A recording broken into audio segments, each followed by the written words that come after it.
আজ তোদের আমি একটা হাইপোথেটিক্যাল সিচুয়েশন দিচ্ছি।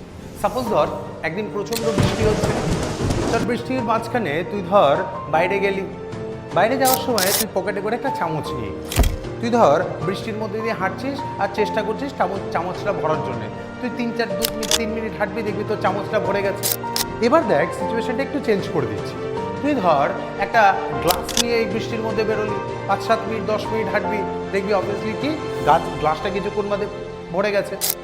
নেক্সট ধর আমি তোকে আরেকটু চেঞ্জ করে দিই সিচুয়েশনটা। তুই ধর বাটি বা একটা মগ নিয়ে বেরিয়েছিস, তুই মোটামুটি 15-20 মিনিট হাঁটার পর দেখবি বাটি বা মগটা ভরে গেছে।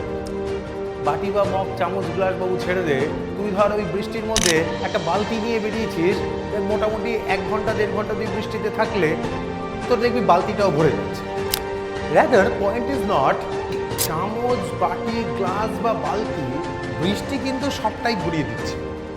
ব্যাপারটা হচ্ছে দেখ, তুই যে সিলেবাসটা পড়ছিস, তোর পার্সপেক্টিভ বা তোর দৃষ্টিকোণটি করবে যে তুই এই বৃষ্টির মধ্যে বা তুই এই সিলেবাসের মধ্যে তুই তোর জন্য কতটা নলেজ অ্যাকুয়ার করবি। রাদার এই দৃষ্টিভঙ্গি তোকে কি করবে, সাকসেসের দিকে নিয়ে যাবে।